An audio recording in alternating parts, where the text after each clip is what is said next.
शांत रहो ना। Good morning. आज शासकीय ग्रामीण भारती कॉलेज हरदी बाजार की जियोलॉजी डिपार्टमेंट हम लोग सब मिलके फील्ड वर्क जा रहे हैं। एमएससी के फर्स्ट ईयर के student, MSc third semester, BSc second year और बीएससी थर्ड ईयर को लेके जा रहे हैं। हम लोग अभी पहले जाएंगे कटघोरा में चकचकी पर्वत देखने के लिए, फिर वहाँ से हम लोग जाएंगे केंदाई वाटरफॉल्स, और फिर हम लोग केंदाई वाटरफॉल देख के वहाँ पे जो स्ट्रक्चर्स है, जो रॉक्स है, सब देख के डिटेल में स्टडी करके फिर हम लोग आगे जाएंगे गोल्डन आइलैंड की तरफ। वहाँ पे डैम और रिजर्वर दिखाना है। फिर उस वहाँ से आके हम लोग अगर टाइम होगा तो हम लोग बुका आइलैंड भी जाएंगे। जी, तो ये हमारी जर्नी स्टार्ट होती है जियोलॉजिकल फील्ड वर्क के लिए, और हमारे साथ बने रहिए, पूरा वीडियो आपको दिखाएंगे जो जो हम लोग करेंगे। स्ट्रक्चर दिख रहा है आपको, तो ये कहलाते हैं पॉट होल्स, है ना। और ये बनते कैसे हैं? तो पहली चीज ये जो है वो रिवर इरोजन से बनते हैं। नदी जो है अपने साथ में रेत के पार्टिकल्स बहा के लाती है ना। ये पता है आप लोग को कि हार्ड पार्टिकल्स को नदी अपने साथ बहा के लेके आती है ना।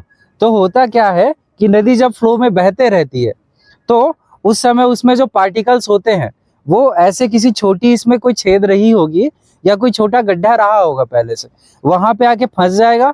फिर वहीं पे ये गोल गोल घूमेगा, जैसे भंवरा घूमता है ना, वैसे ही वो जो पार्टिकल्स होंगे वो यहाँ पे गोल गोल घूमते हैं, जिसकी वजह से ये जो यहाँ पर की रॉक है वो रॉक धीरे धीरे करके घिसने लगती है, इरोड होके बह जाती है।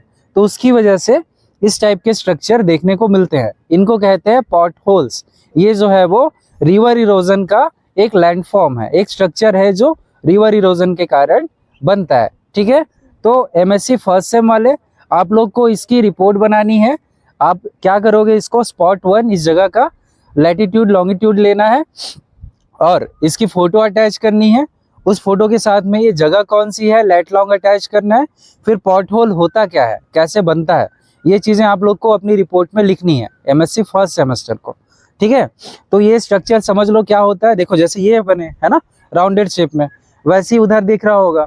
वहां पे हो सकता है कोई कमजोर रॉक रही हो, है ना वहां पे, तो उस वजह से जो कमजोर रॉक थी वो वहां से इरोड होके निकल गई, और जो हार्ड रॉक है वो वहां पे रह गया। हंसाओ मत यार। और देखो इसको पूरा देखो, ये पूरी जगह आप लोग को दिख रही है एक हार्ड रॉक की टेरेन है ना। ये जो जगह है वो किसी हार्ड रॉक से बनी हुई है। उसके ऊपर ये देखो, ये ऊपर सेडिमेंट्री लेयर्स है, और ये नीचे जो है वो ये शायद इग्नियस या मेटामॉर्फिक रॉक होगी। इसको अभी तोड़ के देखेंगे। ठीक, हाँ बेडिंग जैसे दिख रहे हैं, तो वो करके देखेंगे। और ये जो नदी बह रही है, देखो नदी अपना रास्ता कैसे बनाती है, यहाँ से समझो, है ना। देखो ऊपर में पूरी सेडिमेंट्री लेयर है, उसके बाद में नीचे ये कोई हार्ड रॉक की लेयर है ना, और नदी उस हार्ड रॉक को काटते हुए जा रही है ना। इतना इरोजिव पावर नदी के पास होता है कि वो जो है वो ये पूरी हार्ड रॉक को, इसको अभी आपको हाथ से तोड़ने बोला जाए तो नहीं कर पाओगे, है ना। पर नदी इसको पूरा काट दी। देखो ये यहाँ पे ऐसा नहीं कि पहले से था, ये पूरा पहले ऐसे ये कंटिन्यू रहा होगा। धीरे धीरे नदी इसको समय के साथ धीरे धीरे कट करती गई, तो ऐसा स्ट्रक्चर यहाँ पे देखने को आपको मिल रहा है ना। तो ये जगह जो है वो रिवर इरोजन का एक अच्छा एग्जाम्पल है जो आप लोग को ध्यान रखना है। उधर देखो उस साइड पे, उधर कुछ छोटे छोटे पॉट होल्स और दिख रहे हैं, है ना। वहां पे देखो, दिख रहे हैं, हाँ ठीक है, ले चलेंगे हम। तो ये सब आप लोग को रिपोर्ट में लिखना है। और दूसरी चीज, इसकी फोटोज जब लोगे, है ना, पेन दो तो, पेन दो तो, जब भी आप लोग फोटोज लोगे, है ना, तो फोटोज बिना स्केल के नहीं लोगे। अब स्केल क्या होता है ये सोचोगे, है ना। तो देखो आप लोग के नॉर्मल पेन की लेंथ पता है कितनी होती है ना। अब मैं इसकी ऐसी फोटो ले दिया तो आपको समझ में कैसे आएगा कि ये कितना बड़ा है। पर यहीं पे अगर मैं इस पेन को ऐसे रख देता हूँ तो आपको इससे क्या समझ आएगा कि जितना बड़ा पेन होता है इसकी गहराई उतनी है ना। तो इसलिए जहां पर भी ऐसा फोटोज लोगे वहां पर कोई पेन, पेंसिल या फिर कोई कॉइन ऐसा रख के ही लोगे। समझ में आई बात। तो ये चीजें आप लोग को करनी है। ये जो है वो फोटोज लेने का तरीका होता है कि आपको कोई स्केल वहां पे रखना होगा, तब आपको अंदाजा लग पाएगा। जब भी अगली बार उस फोटो को देखोगे, तो हर बार तो यहाँ पे आओगे नहीं, है ना। तो जब यहाँ पे आओगे तो आपको ये चीज देखने के लिए कि ये कितना बड़ा है, तो उसके लिए कोई आपको स्केल रखना पड़ेगा। कि देखो आप कैसे अंदाजा लगा सकते हो, ये पेन इतना बड़ा होता है तो ये जगह भी उसके हिसाब से इतनी बड़ी होगी, है ना। इसी को मैं जूम करके खींचता तो ये बहुत बड़ा दिखता, पर यहाँ पे स्केल है तो आप अंदाजा लगा सकते हो कि ये कितना बड़ा है है ना। तो इसलिए जो है वो ऐसा स्केल रखा जाता है।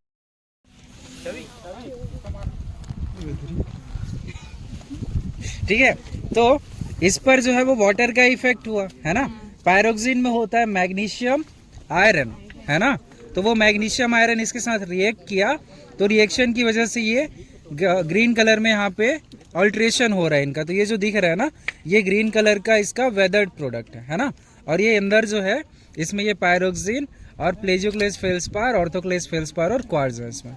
ठीक है, समझ में आ गया। ठीक, अब इसका सैंपल कलेक्ट करेंगे हम लोग कहीं से। तो है हाँ। ये सब फेल्सपर है, ये सब क्वार्ट्ज है, माइका भी है। तो ये ग्रेनाइट बॉडी होगा जो मेटामॉर्फोज हो गया। ग्रेनिटोइड ही है, ग्रेनाइट ही है। माइका देखो कितना सुंदर, देखिए माइका। ये देखो इसमें माइका के फ्लैग्स दिख रहे हैं ना। जो माइका आप लोग देखे होंगे वहाँ पे डिपार्टमेंट में, वो यहाँ पे दिख रहा है ना। ये माइका है, ठीक है। वैसे ये जो डार्क कलर में जो मिनरल्स दिख रहे हैं ना, ये जो है वो प्लेजियोक्लेस फेल्सपार है। ठीक, ये जो डार्क कलर में दिख रहे हैं ये प्लेजियोक्लेस फेल्सपार है, मेनली एनॉर्थाइट। ठीक, और इधर जो लाइट कलर के दिख रहे हैं, है ना, मतलब ये जो वाइट वाइट टाइप के दिख रहे हैं, ये है अल्कली फेल्सपार। ठीक, तो इसका जब एनालिसिस करते हैं तो इस एरिया में जो रॉक्स हैं वो मेनली आ रही हैं ग्रेनाइट्स, ग्रेनाइट कंपोजिशन की रॉक्स हैं ये। इनमें थोड़ी वेदरिंग हो चुकी है और मेटामॉर्फिज्म का भी प्रोसेस हो रहा है, पर ये ग्रेनिटॉइड्स या ग्रेनाइट्स हैं। ठीक है, और मैडम देखो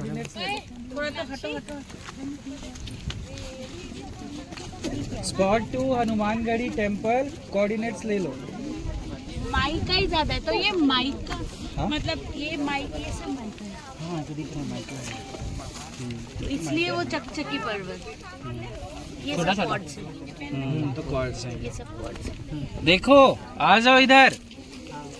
यहाँ पे देखो, है ना, ये जो व्हाइट वाली दिख रही है आपको, व्हाइट लाइन टाइप की, ये क्या है? क्वार्ट्ज है ना। ये जो मिनरल है ये क्वार्ट्ज मिनरल है। ठीक है, उसके बाद में जो इसमें शाइन कर रहा होगा, जो चमक रहा है ना, वो सारे क्या है? मस्कोवाइट है ना। और ये यहाँ पे देखो ध्यान से, ये यहाँ पे थोड़ा पिंकिश दिख रहा है ना, ये ऑर्थोक्लेज मिनरल। ठीक है, बात समझ में आ गई? कैसे पहचानोगे? ये ऑर्थोक्लेज है, ये क्वार्ट्ज है। ठीक, पायरोक्सिन का फ्लेक्स वो होगा। जैसा ब्लैक दिख रहा है ना, ये ब्लैक ब्लैक जो दिख रहा है वो पायरोक्सिन है ना। तो उससे हम ये अनुमान लगा सकते हैं कि ये कोई ग्रेनाइट बॉडी है, ग्रेनाइटिक रॉक है। ठीक है, बात समझ में आ गई? तो आपको ग्रेनाइट के बारे में बताना है इसमें कि ग्रेनाइट क्या होता है। ग्रेनाइट क्या होती है? थर्ड सेम, ग्रेनाइट कौन सी रॉक है? प्लूटोनिक इग्नियस रॉक है ना। Granite is a plutonic igneous rock which is composed of quartz, plagioclase feldspar, alkali feldspar as an essential mineral and having pyroxene, muscovite, biotite as accessory mineral, है ना। ये आप जैसे granite कोई आपको पूछता है तो ऐसा आप लोग बताओगे। बात समझ में आ गई? Granite is a plutonic igneous rock which is composed of quartz, alkali feldspar and plagioclase feldspar as essential mineral and muscovite, biotite and pyroxene as accessory mineral। ठीक है, इतना बताओगे ग्रेनाइट की डेफिनेशन। मेटामॉर्फिज्म शूट मतलब ये हो गया है, वो एक बड़ा पट्टी व्हाइट कलर का, फिर ब्लैक कलर। इधर आओ। मतलब ये नाइसिक जो ग्रेनाइट होता है वो मेटामॉर्फिज्म जो स्केल होता है ना, हम लोग जानते हैं ना, तो बहुत हाई ग्रेड मेटामॉर्फिज्म नहीं, मीडियम ग्रेड मेटामॉर्फिज्म में वो नाइस में बदल जाते हैं, मतलब मीडियम टेम्परेचर प्रेशर में ना। तो ये नाइस में बदल जा रहे, वहाँ पे एक व्हाइट कलर का पूरा पट्टी, फिर एक ब्लैक कलर का पट्टी इतना बड़ा। तो ये सब क्वार्ट्ज वेन्स जितने भी देख रहे हो, ये सब जो देख रहे हैं ना आप लोग, ये क्या है? क्वार्ट्ज वेन्स है ना। क्वार्ट्ज वेन्स हैं ये सारी। क्वार्ट्ज वेन पढ़े हो? नहीं पढ़े हो? कैसे बनेंगी?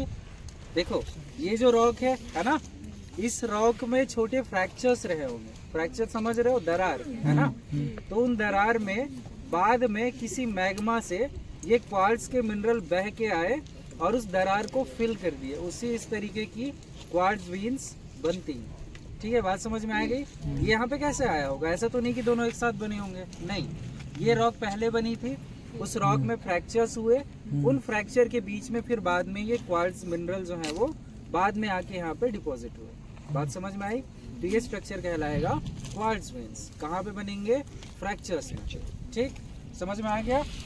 ठीक, इसका यहाँ पे पेन रखो, DSLR वाली फोटो और GPS मैप कैमरा से फोटो ले लो और यहाँ के कोऑर्डिनेट्स ले लिए फर्स्ट। और ये जो यहाँ पे बेंडिंग हुआ, तो ये ग्रेनाइट हो, अंदर इसको तोड़ के दिखते हैं कैसा निकलता है। हट जाओ, और है तो चश्मा लगा लो, छिटक सकता है। जिसके पास चश्मा लगा लिया।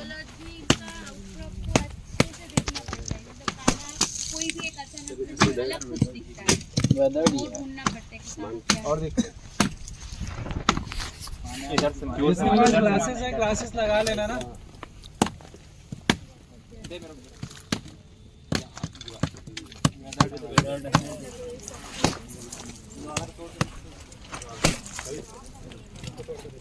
ये जो आपको दिख रहा है, ये एक वेदरिंग के कारण बना हुआ स्ट्रक्चर है, फीचर है ना।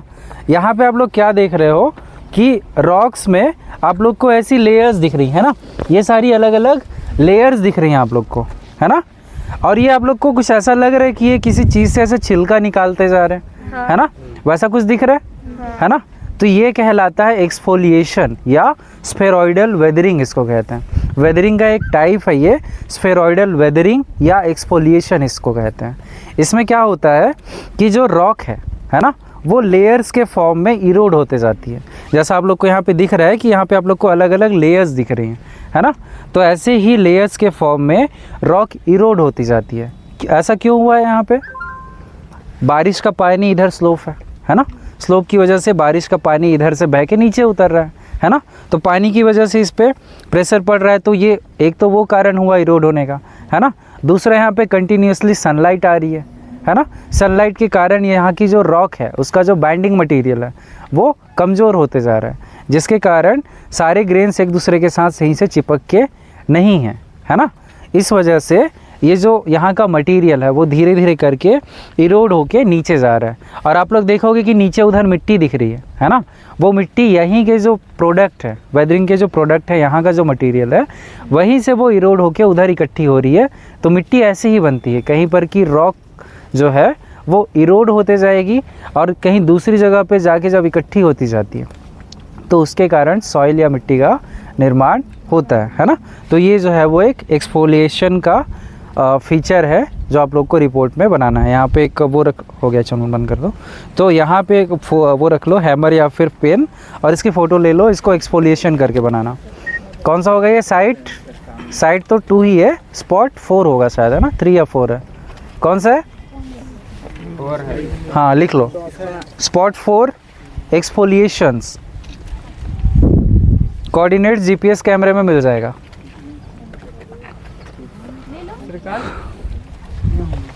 ये लेयर्स दिखनी चाहिए भाई। लेयर्स जो है ना, अगर वहाँ पे सही आ रहा है, वो वाले में देखो उसमें सही आ रहा है, वहाँ पे पेन रख लो, ये इसमें सही आ रहा है। लेयर्स दिखनी चाहिए। और ये जो एक्सफोलिएशन है वो जनरली ग्रेनाइटिक बॉडीज़ में मिलती हैं, है ना। जो इग्नियस रॉक्स है उनमें जनरली एक्सफोलिएशंस मिलते हैं। ठीक है, समझ आ गई बात? ठीक। हाँ दोस्तों, आज हम जियोलॉजिकल फील्ड वर्क में आए थे गवर्नमेंट ग्राम्य भारती के BSc second year, BSc final year, MSc first sem और MSc थर्ड सेम के बच्चे। हमने बहुत सारे लोकेशंस में जाके जियोलॉजिकल फील्ड वर्क किए, जिसमें हमने पूरा लिथोलॉजी, स्ट्रेटिग्राफी, हर अलग अलग जगह गए। जैसे हमने गोल्डन आइलैंड गए, हम चकचकवा पहाड़ गए, और एट द एंड हम लोग आए हैं केंद्रीय वाटरफॉल, हमारे पीछे देख सकते हो आप। और जो हम पढ़े आज का थोड़ा समरी हमारे लेख नारायण साहू सर बताएंगे। So hello everyone, this is लेख नारायण साहू। आज हम लोग गवर्नमेंट ग्राम्य भारती कॉलेज हरदी बाज़ार की तरफ से जियोलॉजिकल फील्ड वर्क पे आए थे। BSc और MSc के स्टूडेंट्स हमारे साथ थे। तो हम जो है वो यहाँ पर, हमारा मेन पर्पस था इस एरिया की स्ट्रेटिग्राफिक और जियोमॉर्फोलॉजिकल फीचर्स जो यहाँ पे प्रेजेंट हैं उनकी स्टडी करना। ठीक है, तो हमने यहाँ पे सबसे पहले कटघोरा के पास एक स्ट्रीम बहती है, उस स्ट्रीम के पास में वहाँ पे मुआयना किया।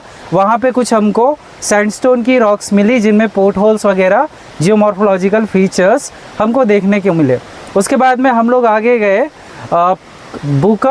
बूका के बाद में फिर हम आगे गए केंदाई वाटरफॉल अभी जैसे हम हैं, तो केंदाई वाटरफॉल में जो मेन लिथोलॉजी है वो है सैंडस्टोन की, और सैंडस्टोन टेरेन के ऊपर एक जगह पे यहाँ पे वाटरफॉल का निर्माण हुआ है जिसको केंदाई वाटरफॉल के नाम से जाना जाता है। इसके अलावा हमने आज अपने इस फील्ड में कवर किया कौन सी जगह थी यार वो, गोल्डन आइलैंड, गोल्डन आइलैंड और कौन सा था? चकचकवा पहाड़, चकचकवा पहाड़, जो कटघोरा। चकचकवा पहाड़ कटघोरा हनुमानगढ़ी टेम्पल के ऊपर, वहाँ पे हमने बच्चों को डीप स्ट्राइक मेजरमेंट और वहाँ पर जो इग्नियस बॉडीज़ हैं जिनमें इग्नियस जो फीचर्स हैं जैसे कि पॉरफेरिटिक टेक्सचर, फिजर वीन्स, जॉइंट पैटर्न्स, ये सब जो फीचर्स वहाँ पे प्रेजेंट हैं उन सब के बारे में जानकारी दी। तो हमारा ये फील्ड वर्क केंदाई वाटरफॉल के सुंदर से नज़ारे के साथ यहीं पे ख़त्म होता है। थैंक यू, मिलते हैं नेक्स्ट वीडियो में। और ज़्यादा से ज़्यादा वीडियो को शेयर कीजिए।